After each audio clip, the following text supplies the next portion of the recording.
Assalamualaikum warahmatullahi wabarakatuh.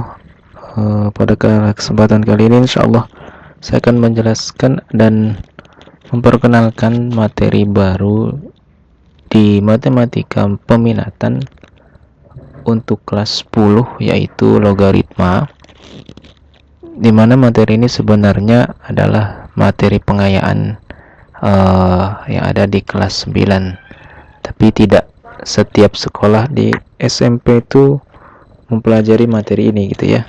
Dan sebenarnya ini materi yang bisa dengan mudah dikuasai. Karena apa? Karena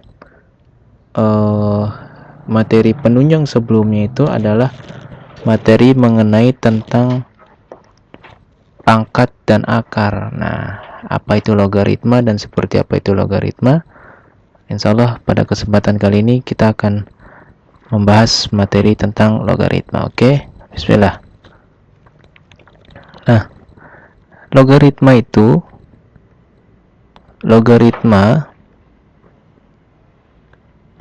merupakan suatu kebalikan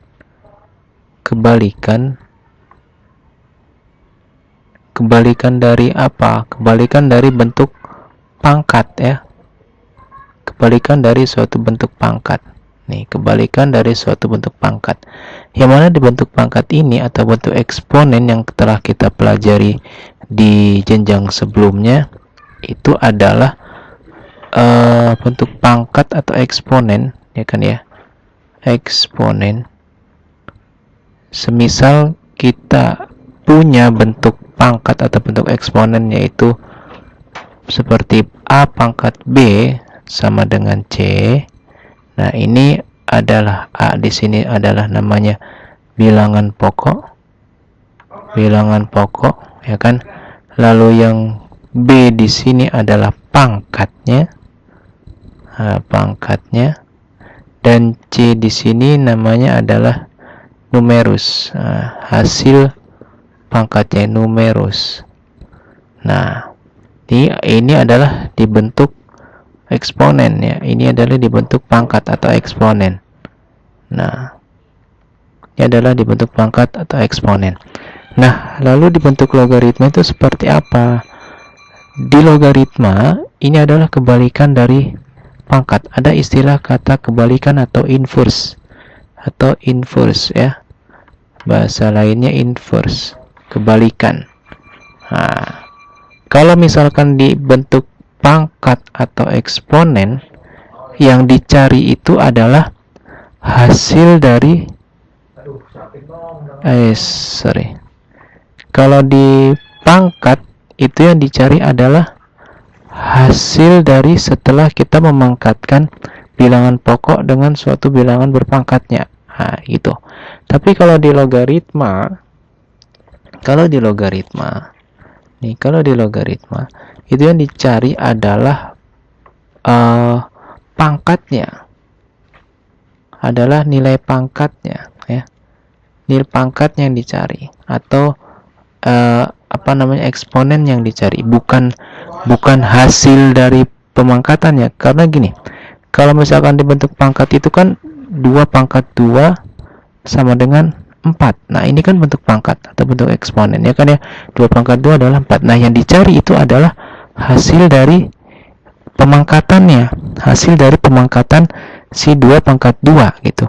Nah, kalau di logaritma yang dicari itu adalah si pangkatnya. Justru di logaritma itu adalah yang dicari bentuk ininya, angka pangkatnya yang dicari ya.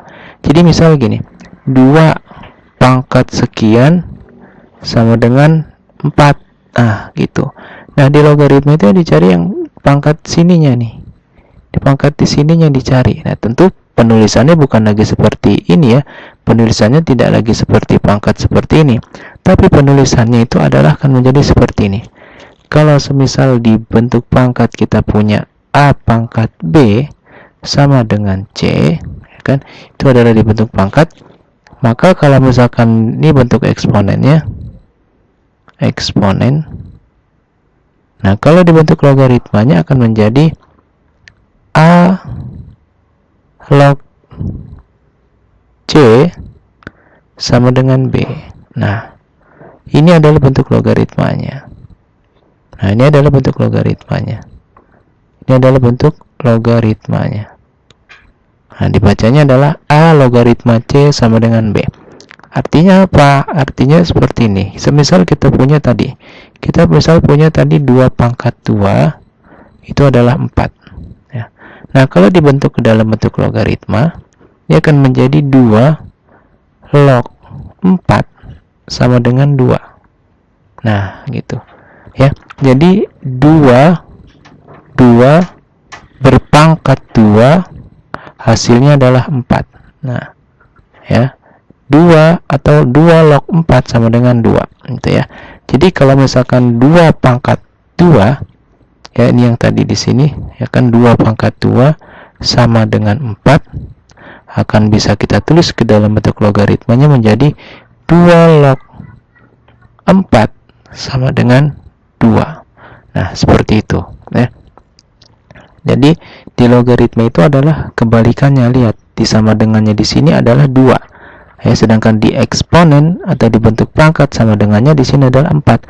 Hasil dari pemangkatannya.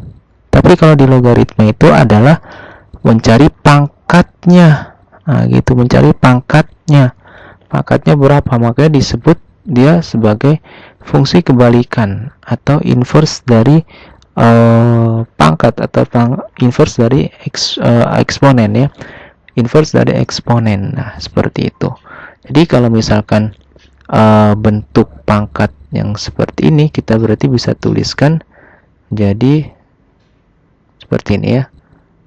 A pangkat B sama dengan C, bisa kita ubah menjadi A log C sama dengan B. Nah, ini dia bentuk mengubah dari pangkat atau eksponen menjadi bentuk logaritmanya. Nah, di mana A-nya di sini basisnya atau bilangan pokok, ya kan, namanya kan ini tadi apa? Bisa disebut basis atau bilangan pokok, ya kan, sama aja. Bilangan pokok yang C-nya di sini adalah numerus. Nah, numerus. Dan yang B-nya di sini itu namanya adalah pangkat, nah, atau eksponennya. Nah, gitu ya. Pangkat atau eksponen itu nama-namanya. Oke. Ini basis atau bilangan pokok, yang ini adalah numerus dan yang ini adalah pangkatnya. Nah, catatannya adalah A log C sama dengan B, di mana A-nya itu harus besar dari 0 dan A-nya tidak boleh 1. Ya kan? A-nya tidak boleh 1, dan apalagi, dan B-nya juga harus besar dari 0. Nih, hasilnya bisa besar dari 0, ya, bisa, atau dengan catatannya seperti ini. A-nya besar dari 0 dan A-nya tidak boleh 1. Kenapa? Karena ketika kita bentuk eksponennya, kita kembali ke bentuk eksponen, A pangkat B sama dengan C, ketika A-nya 0, ketika A-nya 0 pangkat berapapun kan hasilnya 0, kecuali 0 pangkat 0, itu tak terdefinisi, ya, itu beda lagi kasus yang lain.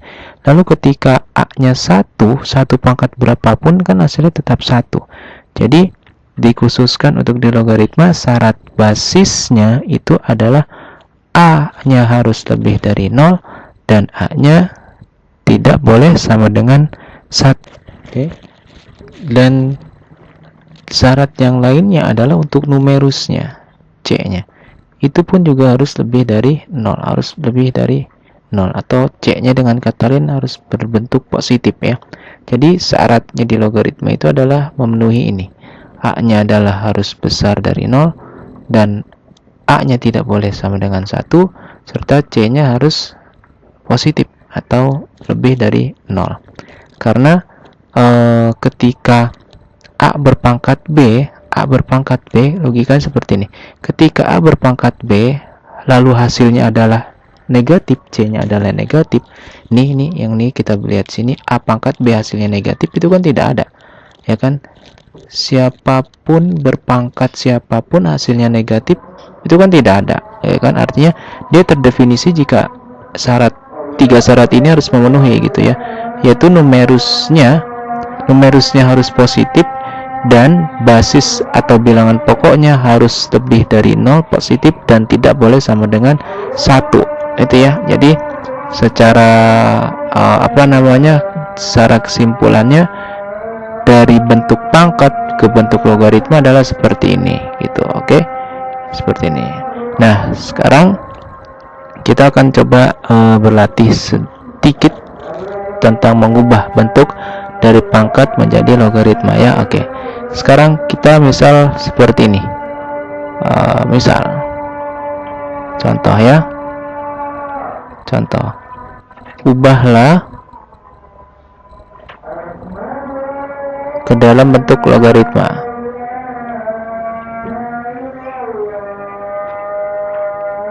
Bentuk logaritma. Nah, misal gini, nomor 1. Kita punya 2 pangkat X sama dengan 10. Nah, ini kalau misalkan kita ubah ke dalam bentuk logaritmanya adalah apa? 2 log 10 sama dengan X. Nah, seperti itu ya, mudah. Lalu yang kedua, A pangkat X pangkat 2 sama dengan 10. Nah, gitu. Kita jawab lagi, jadinya gimana?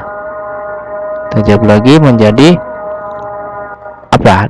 A, nih lihat, ya kan? A log 10 sama dengan X kuadrat.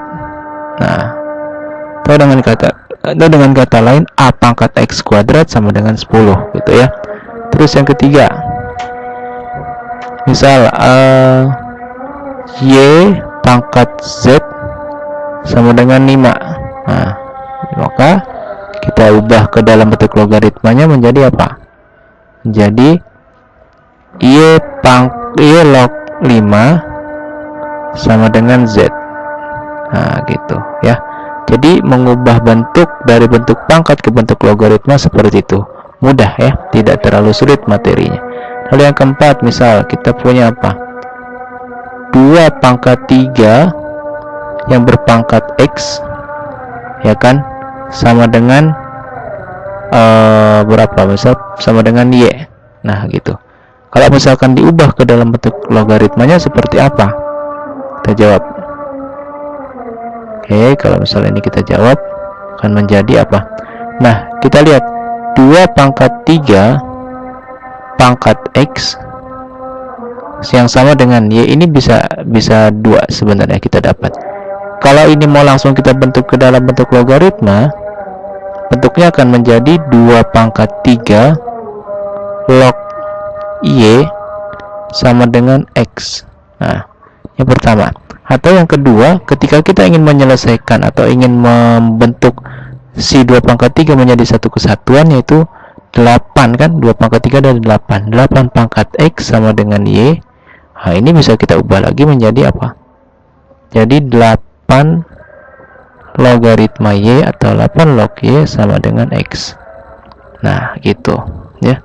Jadi bisa seperti ini diubahnya. Nah, nanti setelah kita sudah memahami untuk mengubah bentuk dari bentuk pangkat ke bentuk logaritma. Nah, logaritma. Nah, setelah kita sudah memahami mengubah bentuk pangkat ke bentuk logaritma, maka tahapan selanjutnya yang akan kita pelajari itu adalah mengenai sifat-sifat yang ada di logaritma itu sendiri ya. Sifat-sifat yang ada di logaritma. Seperti halnya bentuk pangkat atau eksponen yang juga memiliki sifat-sifat, di logaritma pun kita mempunyai sifat-sifat untuk mempermudah kita dalam mengoperasikan bentuk logaritmanya gitu ya. Jadi selain bentuk pangkat yang memiliki sifat, di logaritma juga memiliki sifat-sifat yang harus kita pahami. Untuk apa sifat-sifatnya? Untuk mempermudah kita, sekali lagi untuk mempermudah kita untuk menyelesaikan bentuk-bentuk logaritma yang ada. Contohnya akan seperti ini. Misal ya, berapakah nilai 2 pangkat 4 log 3?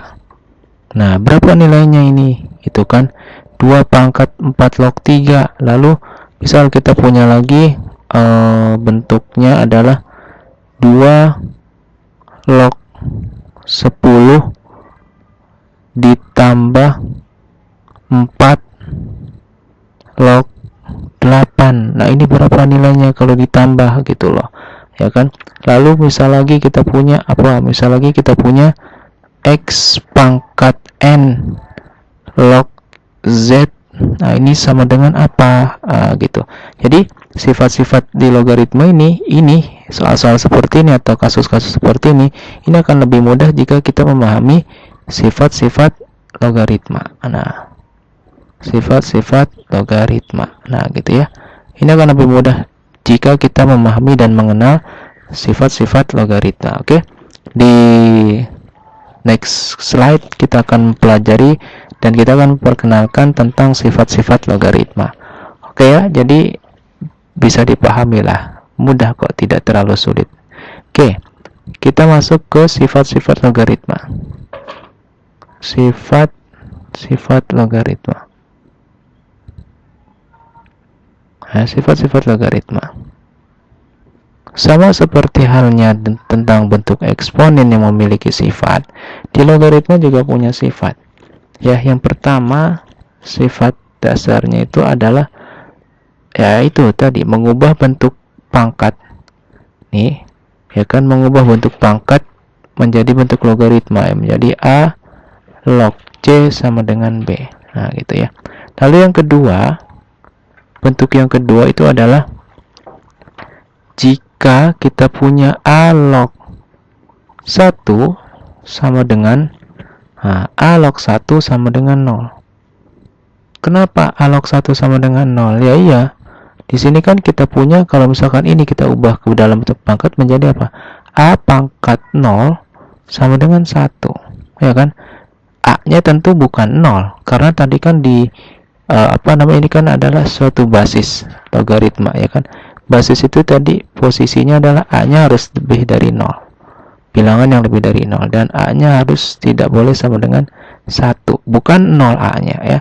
Ingat, A-nya bukan 0 dan A-nya tidak 0. Jadi suatu bilangan berpangkat 0 kecuali 0 pangkat 0 itu hasilnya adalah 1. Ya. Jadi A log 1 itu adalah 1. Adalah 0, sorry. A log 1 sama dengan 0. Lalu yang ketiga, kita punya sifat yaitu A log A sama dengan 1. Nah, ini adalah apa? Jika bentuk basis logaritmanya atau bilangan pokok logaritmanya yang sama dengan bentuk numerusnya, itu akan menghasilkan sama dengan 1. Iya. Kenapa? Karena ketika kita ubah, sekali lagi ketika kita ubah menjadi bentuk pangkat menjadi A pangkat 1, ya kan, itu sama dengan A. Nah, saat suatu bilangan berpangkat 1 itu hasilnya adalah dirinya sendiri, ya kan ya. Nah, misal 4 pangkat 1 hasilnya 4. Jadi ketika kita temui atau kita dapat di bentuk logaritma yang bentuk basisnya dengan bentuk numerusnya sama, maka itu akan menghasilkan nilai sama dengan 1. Itu yang ketiga. Lalu yang keempat, jika tidak tertulis basis dalam logaritma,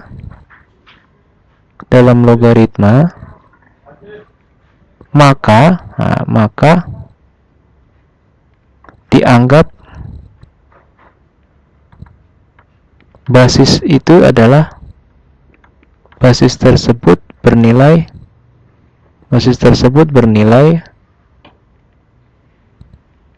10. Jika tidak tertulis basis dalam logaritma, maka dianggap basis tersebut bernilai 10. Seperti apa? Contoh gini. Log 100 Nah, lihat di sini. Ini basisnya tidak tertulis gitu loh. Jadi nanti ketika kita temui dalam soal atau dalam bentuk permasalahan yang lebih lanjut, ketika hanya tertulis seperti ini log 100, itu dianggap bahwa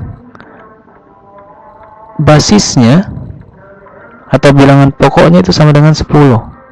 Ya, jadi ketika kita punya log 100, itu artinya adalah di sini 10, ya, artinya seperti ini.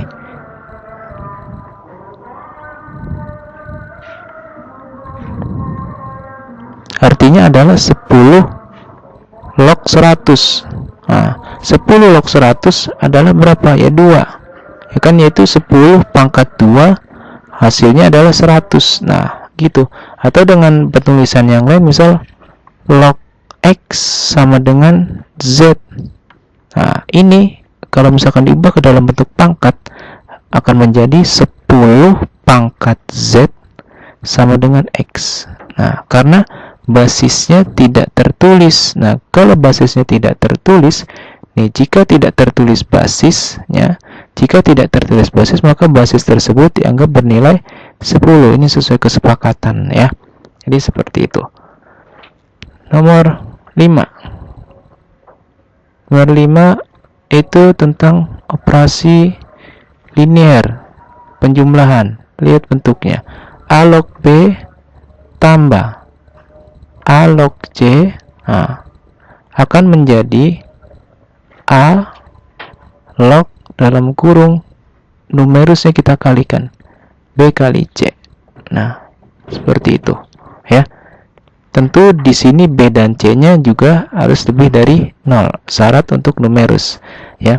Jadi ketika kita di kilas balik tentang operasi sifat operasi perpangkatan, yang mana jika kalau perpangkatan itu kan jika bentuk basisnya sama, bilangan pokoknya sama, sini kan A pangkat C, maka pangkatnya ditambahkan ketika operasinya dikali. Nah, logaritma juga hampir mirip seperti itu, B tambah C. Nah, B tambah C ini kalau misalkan dibentuk sifat eksponen. Nah, kalau di logaritma juga hampir mirip gitu loh. Ketika dia ditambah nih, ketika dia operasinya ditambah, dan lihat catatannya nih, catatannya di sini adalah basisnya harus sama, ya, harus sama. Nah, ini dia catatannya. Jadi dia bisa dioperasikan dengan operasi sifat seperti ini ketika basisnya itu sama. Ya, ketika basisnya di sini sama. Nah, ketika basisnya sama dan operasinya adalah operasi penjumlahan, maka numerusnya di sini itu kita kalikan dengan basisnya tetap basis yang semula. Gitu, ya. Jadi di sifat nomor 5 ini dengan catatan basisnya harus sama atau bilangan pokoknya harus sama, ya. Lalu yang keenam, ada penjumlahan pasti ada pengurangan. Kalau basisnya nggak sama gimana, Kak? Kalau basisnya nggak sama, ya tidak bisa dioperasikan seperti ini. Contoh, misal gini, 2 log 3 tambah 3 log 2 sama dengan, ini tidak bisa dibuat menjadi bentuk sifat yang ini gitu, ya. Ini tidak bisa dibentuk seperti ini. Ini ya sudah, hanya seperti ini aja bentuknya gitu. Terkecuali kalau misalkan kita sudah dapat sifat yang lain gitu, ini akan bisa disederhanakan gitu, ya.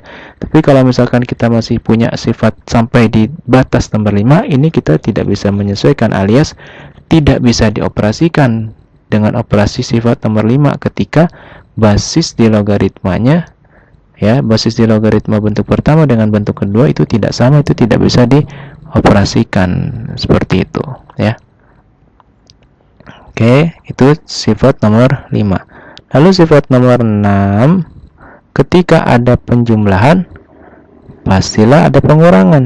Nah, sama dengan catatannya adalah A log B dikurangi A log C akan menjadi A log. Nah, kalau penjumlahan dikali, kalau pengurangan itu kebalikannya, itu dibagi B per C atau B bagi C. Nah, catatannya pula juga sama.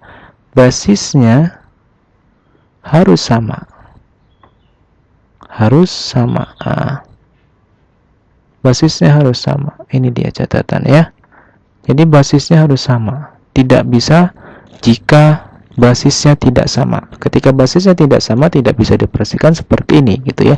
Jadi catatannya basisnya itu harus sama. Oke. Yang ketujuh kita punya sifat adalah A log B pangkat N. Nah, sekarang kita punya si numerusnya itu berpangkat. Numerusnya berpangkat. Nah, jika numerusnya berpangkat, maka ini kita bisa sederhanakan dan kita mempunyai sifat di logaritma, yaitu akan menjadi N dikali A log B. Nah, seperti itu. Jadi seakan-akan pangkat di numerusnya itu kita turunkan ya.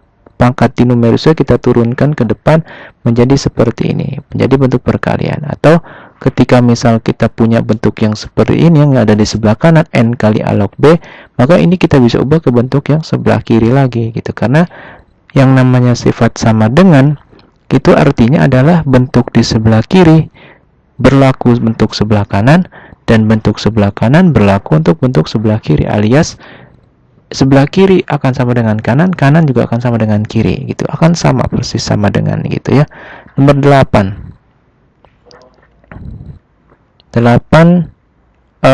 hampir mirip dengan soal nomor 7. Soal sifat nomor 7, tapi di sini ada tambahannya, yaitu basisnya berpangkat lagi.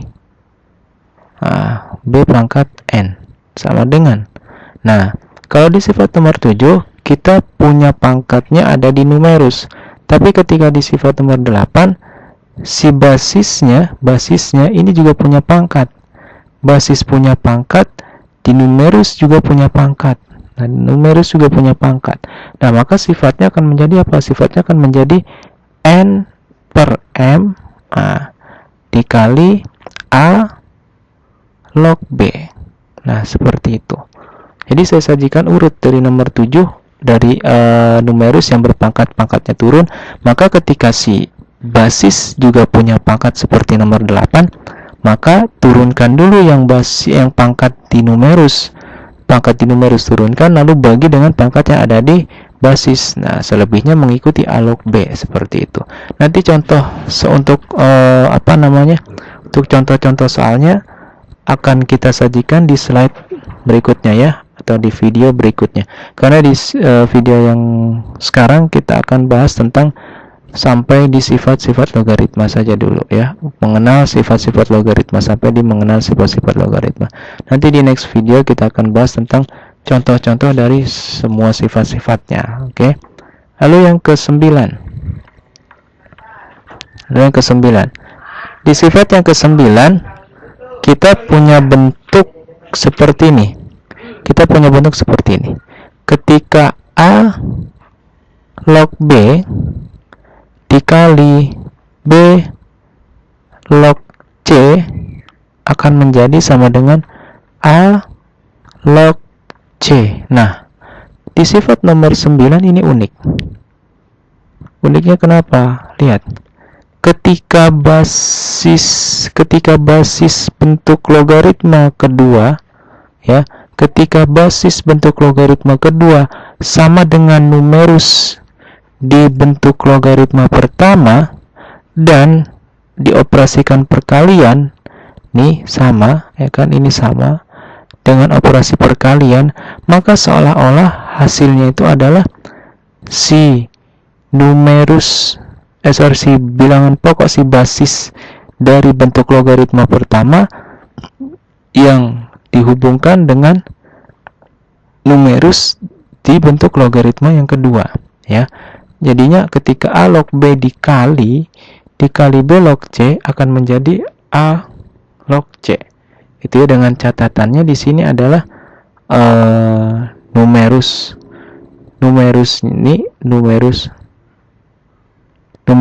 bentuk logaritma pertama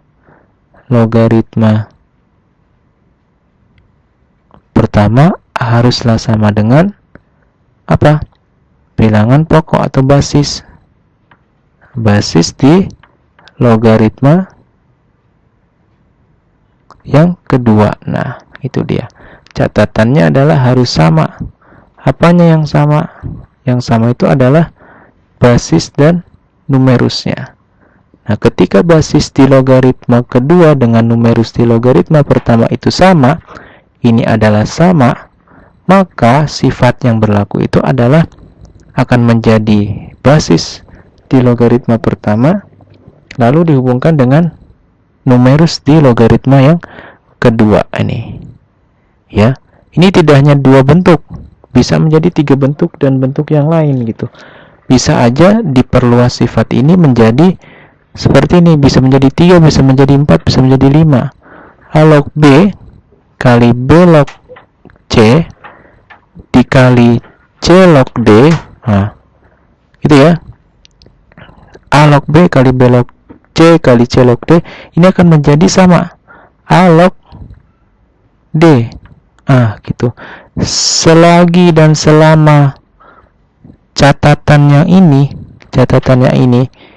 itu sama nih, ya kan? Maka sifat nomor 9 itu berlaku untuk umum. Gitu ya. Nih, lihat. Ketika numerus di logaritma pertama dengan basis di logaritma kedua itu sama dan seterusnya seperti ini, nah maka hasilnya itu adalah akan selalu menjadi basis di logaritma bentuk pertama dihubungkan dengan numerus di logaritma yang terakhir, bentuk terakhirnya gitu ya. Jadi tidak hanya dengan dua bentuk logaritma, bisa menjadi 3, 4 dan sampai seterusnya gitu. Ya, seolah-olah tinggal lihat ujung dengan ujung. Itu nomor 9 itu sifatnya. Oke, lalu nomor 10. Sifat nomor 10 ini ada 3. Yaitu ketika kita punya A log B sama dengan, nah, bisa kita bentuk menjadi 1 per balik B log A. Nah, lalu akan menjadi sama dengan menjadi suatu sembarang numerus, sembarang basis ya, sembarang basis di sini adalah B per C log A. Nah, ya, jadi bisa menjadi seperti itu sifatnya. Jadi bisa menjadi sembarang sembarang basis ya, sembarang basis yang nilainya tentu tidak boleh 1 dan harus besar dari 0 ya. Yang namanya basis kan gitu. Ini adalah C-nya harus besar dari 0 karena basis ya kan, dan C-nya tidak boleh 1. Nah, nih. Dengan catatan seperti ini. Jadi sifat nomor 10 ada 2. Alias A log B bisa kita ubah menjadi bentuk yang kedua, atau A log B bisa langsung kita ubah menjadi sembarang basis. Begitu juga bentuk yang kedua, 1 per B log A bisa kita buat menjadi bentuk yang terakhir, C log B per C log A. Nah, gitu ya. Jadi ini ada yang pertama ini sama dengan ini, lalu yang kedua ini sama dengan yang ini, lalu yang ketiga adalah ini sama dengan yang ini. Nah, gitu. Itu untuk nomor 10 sifatnya. Dan yang terakhir 11 sifatnya adalah kita misal punya bentuk A pangkat A log B. Hasilnya adalah B. Nah, itu. Ya enggak? Nomor 11. Nomor 11 itu adalah ketika kita punya bentuk A pangkat A log B sama dengan B. Dengan catatannya adalah, ada catatannya lagi. Lihat, ketika bilangan pokok yang berpangkat ini seolah-olah dia bentuknya eksponen ya. Jika bilangan pokok yang berpangkat logaritma dan bilangan pokoknya itu sama dengan bilangan pokok atau basis di logaritmanya, maka hasilnya itu adalah numerus di logaritmanya itu tersendiri ya. Ini nomor 11. Oke. Jadi ada 11 sifat secara total gitu ya untuk sifat-sifat logaritma. Jadi tolong untuk tidak dihafal, tapi untuk dipahami. Cara memahaminya adalah dengan terus berlatih dan mengenali setiap bentuk, dan kita harus jeli gitu ya. Oke, sampai di sini dulu video kali ini. Nanti di next video kita akan bahas tentang sifat-sifat contoh-contoh sifat dari logaritma yang 11 sifat ini. Oke, kurang lebihnya mohon maaf. Kita akhiri. Assalamualaikum warahmatullahi wabarakatuh.